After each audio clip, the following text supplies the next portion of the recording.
one thing with AquaBoard is that when it gets wet, it's darker because it's clay. So it almost becomes like a clay color whenever it gets wet, which will alter your paint color.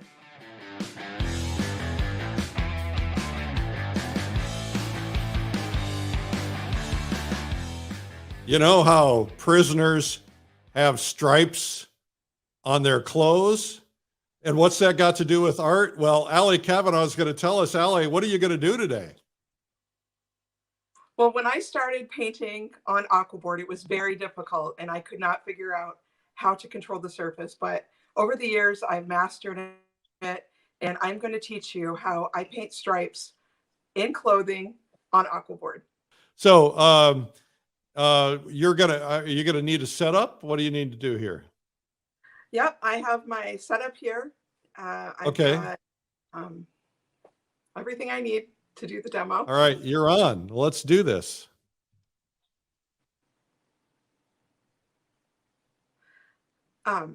So, oh, Eric, did you want me to? I thought we were going to talk a little bit. Oh, we'll talk a little. I'm sorry. Let's go ahead and get started, and we'll talk a little bit as we go. Well, I need to, if you want me to paint, I need to just set my camera up for that. But I thought we were going to chat a little bit. Well, let's chat. Let's chat. Okay. So how long have you been doing this, Ali? I started painting in watercolor in 2006. But before that, I painted for 10 years in oil. Wow. Yeah. So how does oil painting inform watercolor? How does, once you've learned to paint oil, does it impact the way that you paint watercolor or vice versa? Well, I think the biggest lesson that I learned from being an oil painter first and then switching to watercolor is that I realized the impact of medium on subject. And my subjects are solemn, introspective, they're kind of heavy. There's a heavy emotion there. So when I was painting in oil, the oil was also heavy. And I think, for 10 years, it was very hard for me to sell my work because the paintings were kind of dark and kind of heavy. So when I switched to watercolor, I was painting my same subjects, same composition, same everything, except that the medium changed to watercolor, which was very light and airy.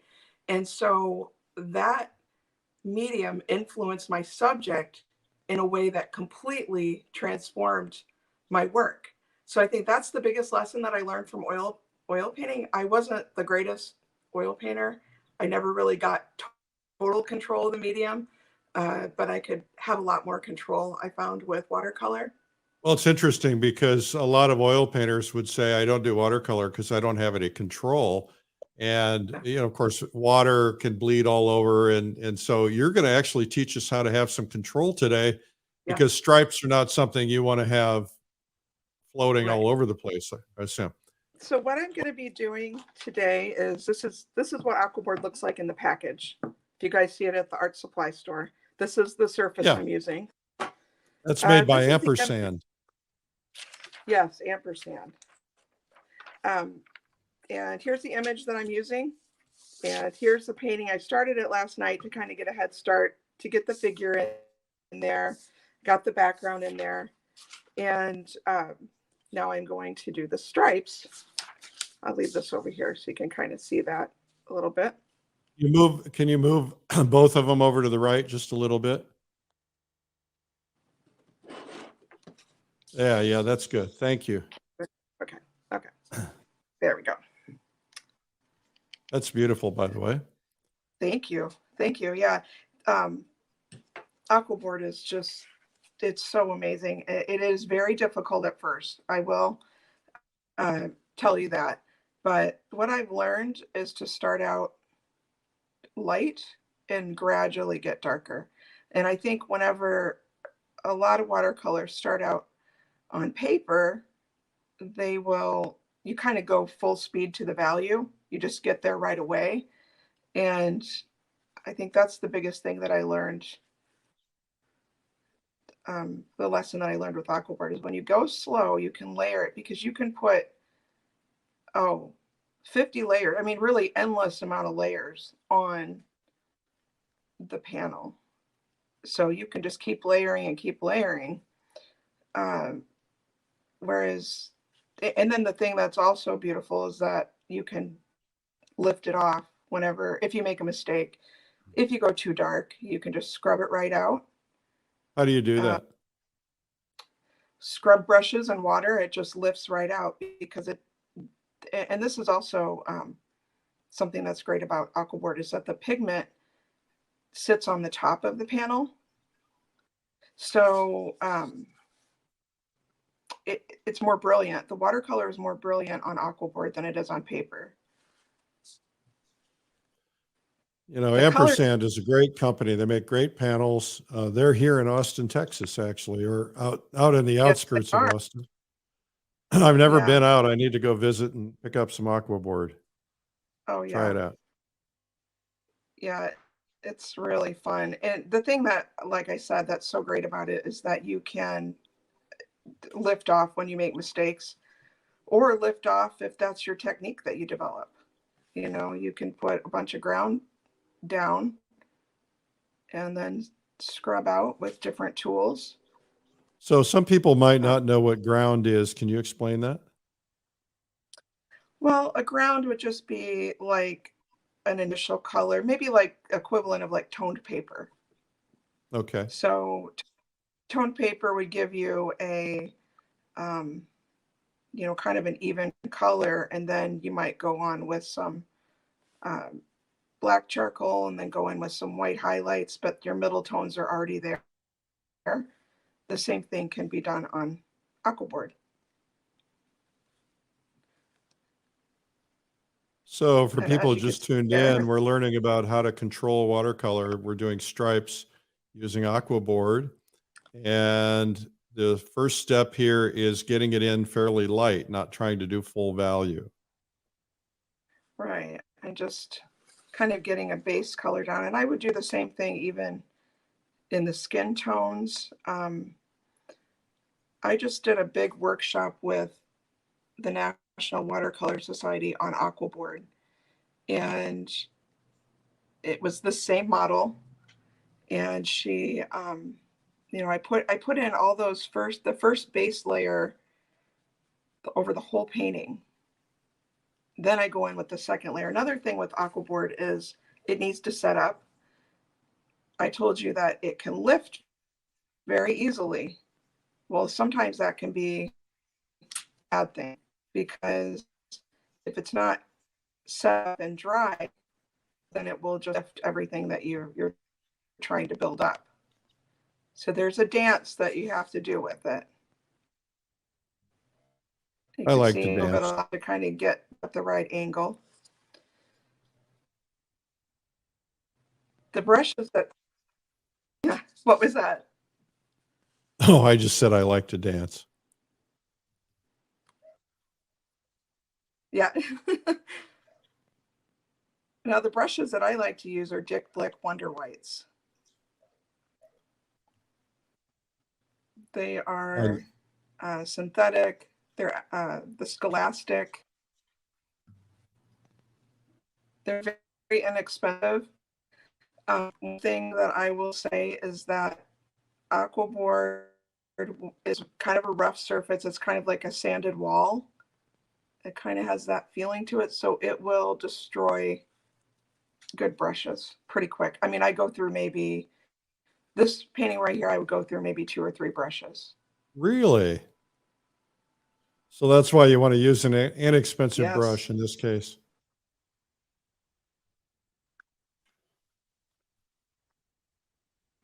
And not only for the cost, but these Wonder Whites have springy little tip on that they really hold their shape and they give me a nice point for a long, I mean, I think they hold up really well.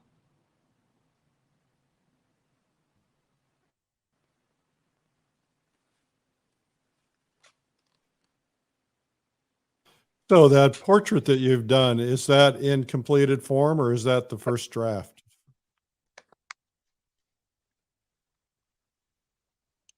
Oh, this is, I would call this complete base. I call that complete. So I'm going to do a little magic for you at the very end and show you how I get the highlights. But yeah, the portrait's pretty much done here. All right. Because we have a slight delay between you and me, I'm just going to let you keep talking so you don't have to answer my questions. Okay. Okay. I am using, don't know if you see this, Core Carbon Black for my blacks.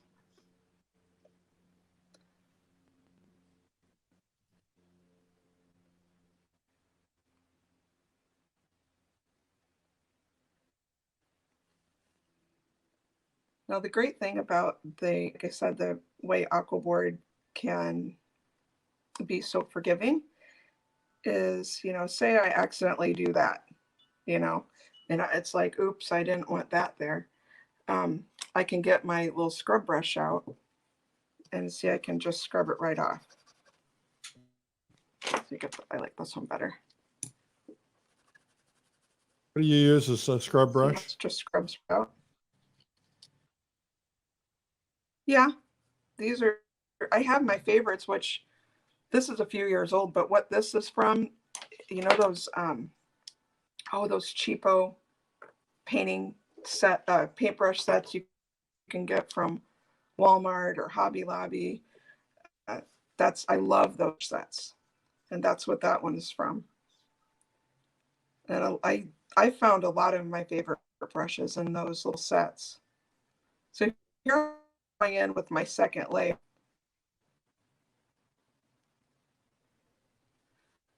And I'm going to show you some tricks here of how I shade. This is just, like I said, this wasn't easy at first when I first started on AquaBoard. It's so different from paper. I think a lot of watercolors try it and they're just like, oh my gosh, no, this is not good. But once I get my first couple of layers down here, I'm going to show you some magic.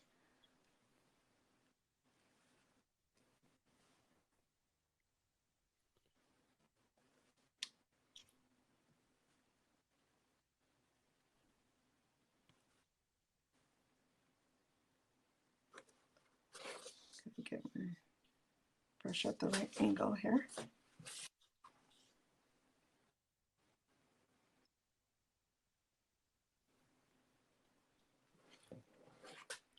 Looking forward to magic.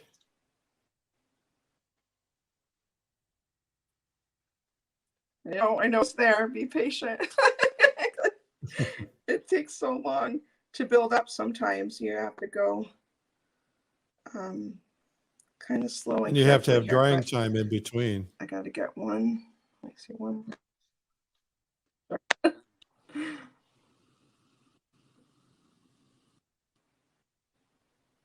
So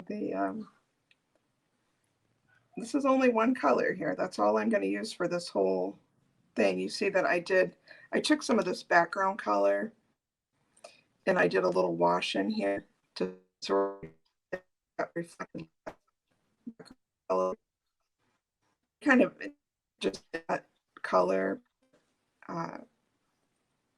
Wherever you put a color, it's nice to have that continue through the painting so that it kind of sets the figure in that environment.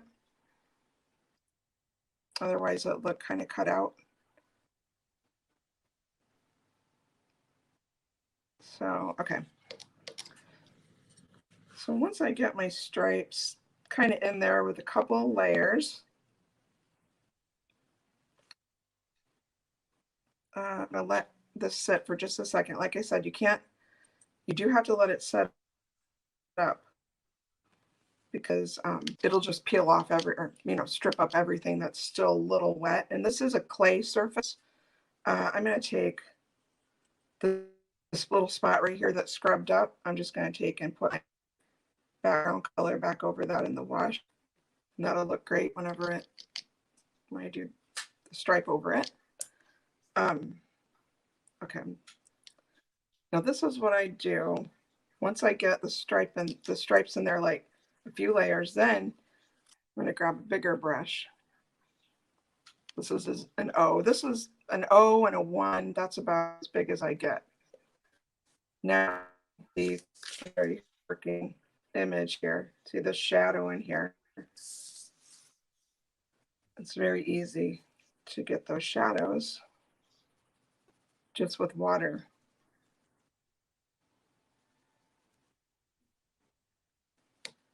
You want to be kind of soft and fuzzy in the shadows. So you're just pulling it with water, you're just pulling it out of the stripe. Yep. So that's the beauty in there is that water is going to add the water texture. It hydrates the black that's already there.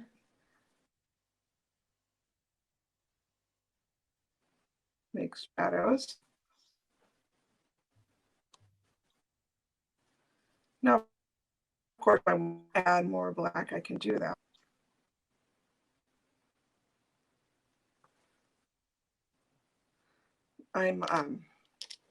My striped paintings were the most collectible. That was a era that I painted from. I painted a lot of stripes from like 2007 to about 2015.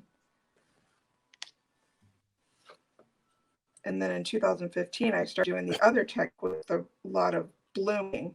And if those of you that are going to do the watercolor live, I'm going to be doing a demo of this painting with all the blooms, because my work since 2015 is very bloomy. And so this, you're getting my more realistic technique. And then in the watercolor live event, you'll get my more impressionistic stuff. Awesome. Pretty amazing that we got all these people together for this event. It's going to be pretty incredible. Big lineup. Thank you for doing it.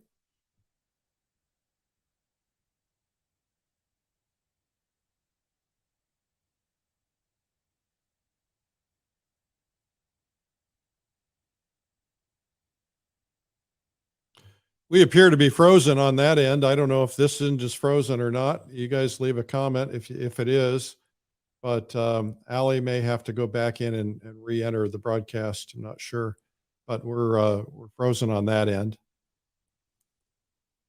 It's stopping here in Colorado and freezing. Yeah, it's freezing everywhere. So I don't know if it's freezing here where I am or if it's freezing on her end. Let's try this. Okay. Well, here we are. This is the magic of doing something live. Now, I'll be curious to know if I'm freezing or if I'm showing up. And people in the comments, I'm watching your comments, and yes, it's frozen. What are you getting for Christmas? Have you guys thought about your Christmas? I know we went to the store yesterday, did a little Christmas shopping, and I was blown away at how much stuff isn't there. It's like, you find a shirt you want to get, but then they don't have any in the right sizes and so on. So anyway, I guess I'm working. Allie's not on yet. Hopefully she'll pop back on here in a second. I apologize for that. We have to deal with internet connections all over the world, and sometimes people are having internet issues wherever they happen to be, and I guess that's the case here. So we'll just keep going a minute until Allie comes back. I appreciate your patience. I want to talk to you guys about the Dreamliners.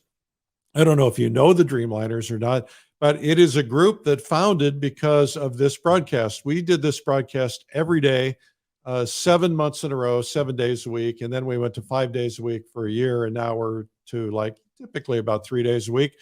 And the Dreamliners decided they wanted to get together as friends because they had been talking to each other on the comments.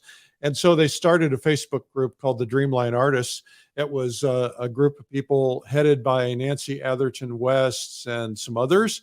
And they work really hard at this. And if you want to be a member of that, just go to the Dreamline Artists on Facebook and join. Anybody can be a member. It's free. We have nothing to do with it. It started because of this show, but we don't have any influence over it. We don't control it. It's not anything we do. But the Dreamliners, as somebody says, Dennis Marshall says, the Dreamliners rock. Looks like Allie is back. let's see what happens here. She's adjusting her screen, and let's see if we can get her back in here right now. Okay, you're back, Ali. Okay. Sorry about that. I don't know what happened. I don't know how much you missed. Well, we don't either. We froze up. All right, keep going. Yep. So I got an annoying hair here that's fallen, a piece of dust. So you saw how I put the first layer of stripes in, second layer of stripes in. Then I took some water to blend out of those stripes and pull my value into those shadows of the white. I do have an undertone of this background color just in here, just to warm it up a little bit.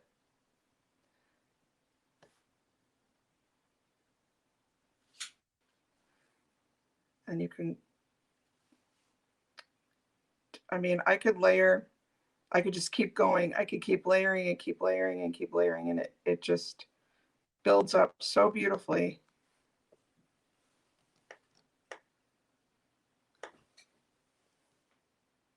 You know, that's what I'm finding with all painting. The more layering I do, no matter what kind of painting I do, the more layering I do, the better I like things. Yeah. It just makes a more complex surface. It makes, for me, on AquaBoard, it makes the surface very luminous. And I think that's probably one of the things I hear the most from people when they, at shows and stuff, seeing my work. It's like, how is it glowing? And that's the layer, because the layering kind of gives like an iridescence.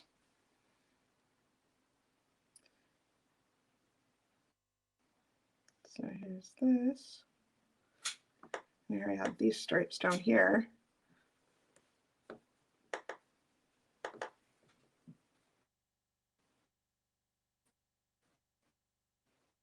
AquaBoard area.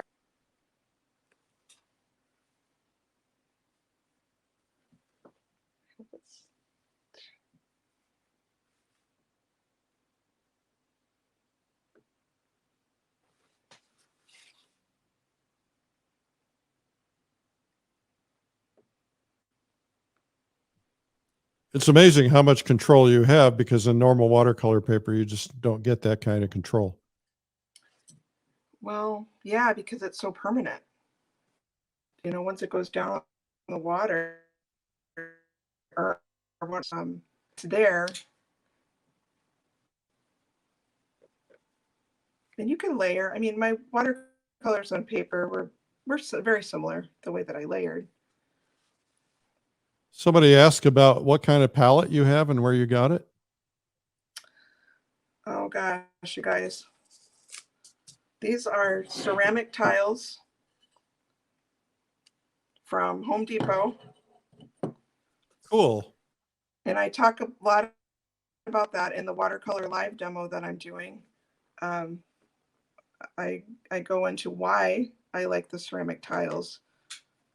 I feel that they hold the paint better.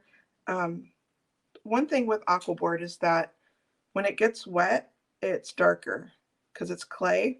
So it almost becomes like a clay color whenever it gets wet, which will alter your paint color. So in your, you put something down, you think it's one color, you look on the AquaBoard and it's another color. That can be really difficult. So on these white tiles, I can really get a good sense of what color I'm working with, what it's going to look like. And then I have to sort of paint blindly, especially in the skin tones and stuff, because the cast that you get from the wet clay it can be very distracting.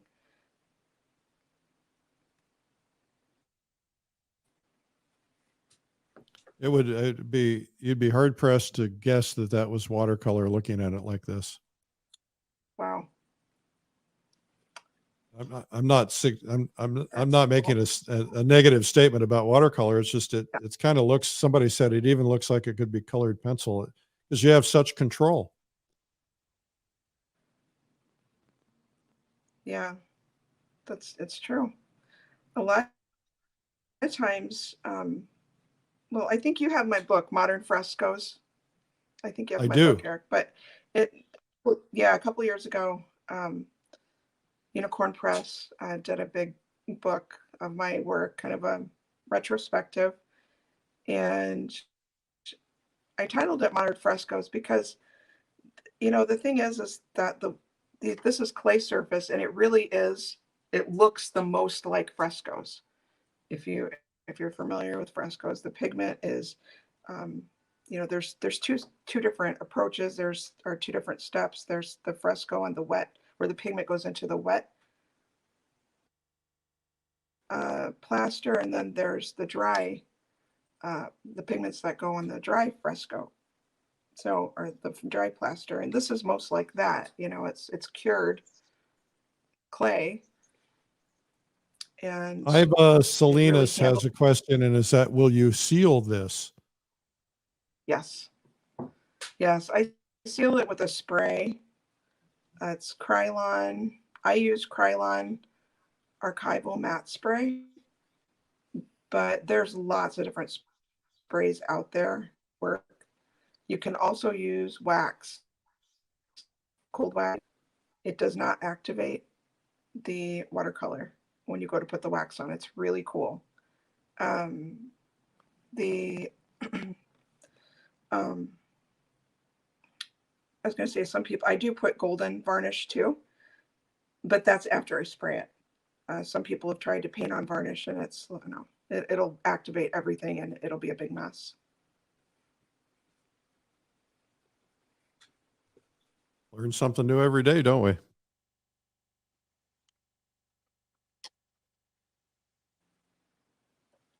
What was that? I just said we learn something new every day. This is, I never had thought about that. The wax and spraying it before varnishing.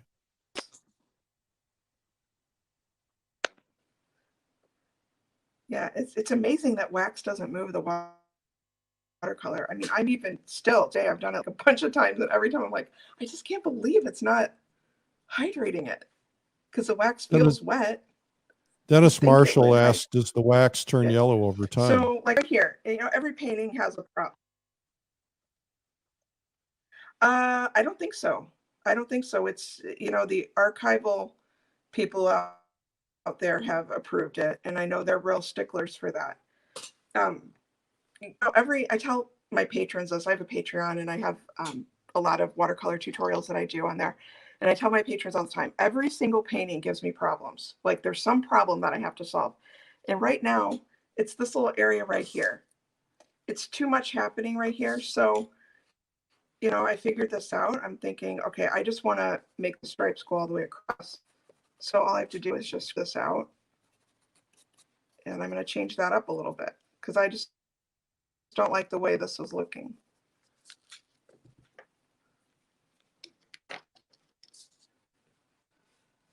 So then I just kind of go in here. I'm just going to bring that strip all the way across. I didn't like, sometimes it works when you're trying to do something kind of messy in a small space. Like if this bunched up in a little corner, it might look kind of nice, but I think this needs to be a cleaner stripe over here. So for this little area, I'm going to bring this, so you just bring some water in here and get these shadows.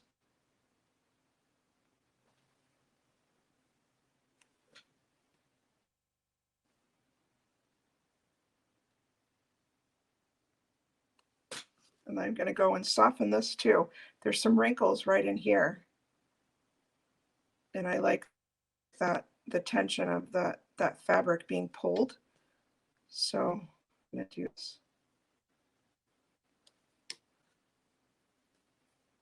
Bring in some water here just to soften everything.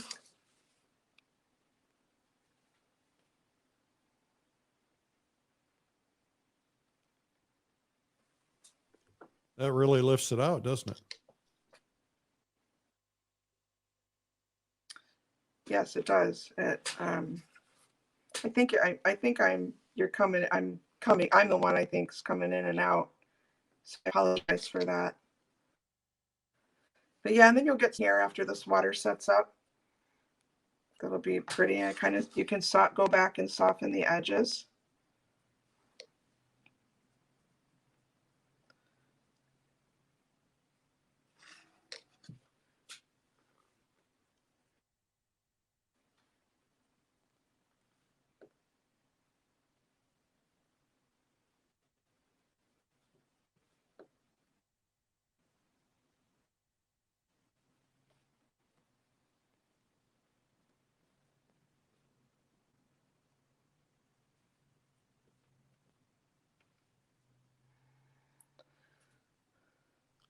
Question is, how do you keep water from running off of your ceramic tile, or do you put water on it?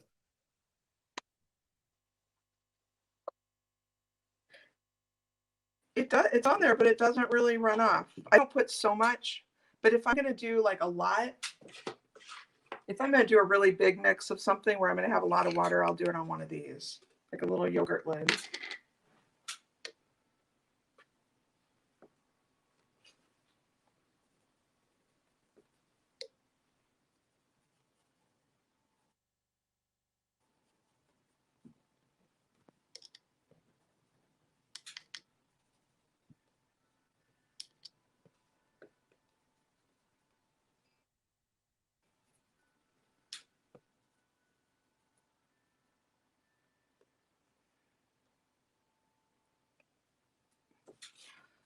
Another thing with this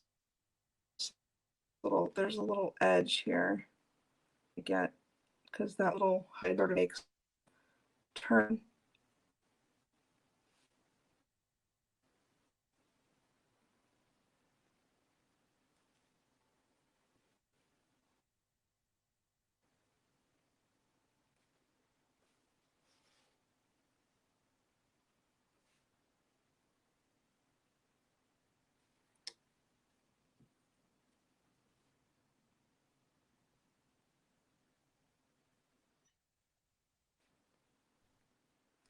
It's a classic.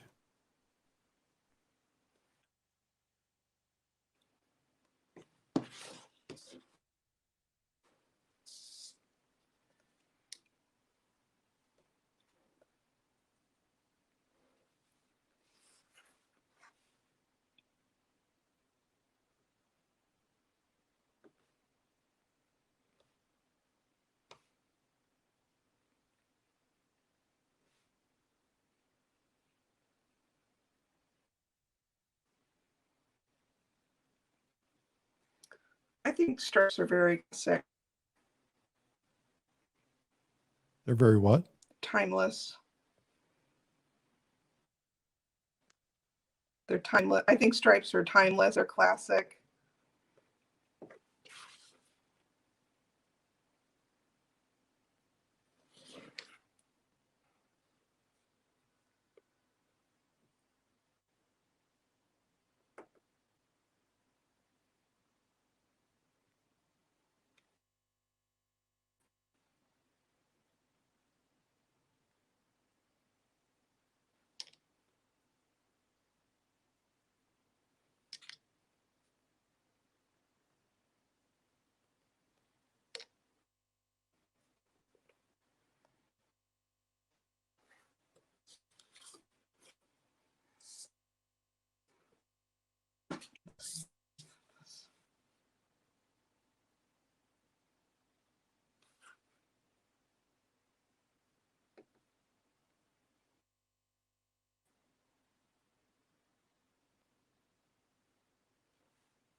Okay, so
I think you need to do a zebra next.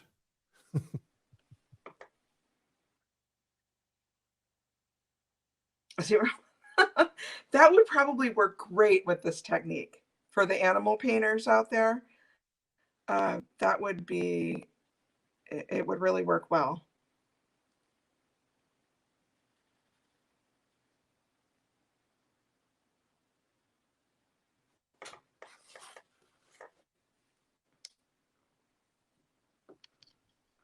That's beautiful. Now I wanted to show you one last thing. I don't know if our connection's good, but one little, remember I told you at the very end, now I'll probably spend another hour on this shirt, but I think you guys got a really good idea of how to work on AquaBoard. Yep. But here's the tip for all that beats all of them is, that you can take and then you can into it like a Scratchboard.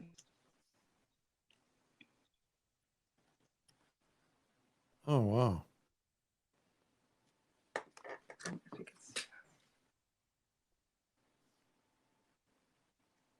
So there you go, Eric.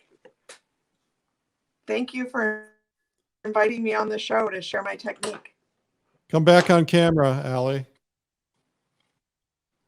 Well, that was really wonderful. I apologize for the choppiness of the video. Sometimes the internet just has its gremlins, but that was fabulous. And our guest today is Ali Cavanaugh. And we have a slight delay between me and Ali, so she's going to answer questions about 20 seconds later. Thank you so much. Thank you. So what I want to remind everybody that Ali is going to be on Watercolor Live. She will be teaching a portrait demo on Watercolor Live, and you want to make sure that you see it. She's a fabulous painter, and you're going to get to learn how to do portraits in watercolor, which is especially going to be compelling. So I got to turn the. All right, we're waiting for her to turn a camera around so we can say goodbye.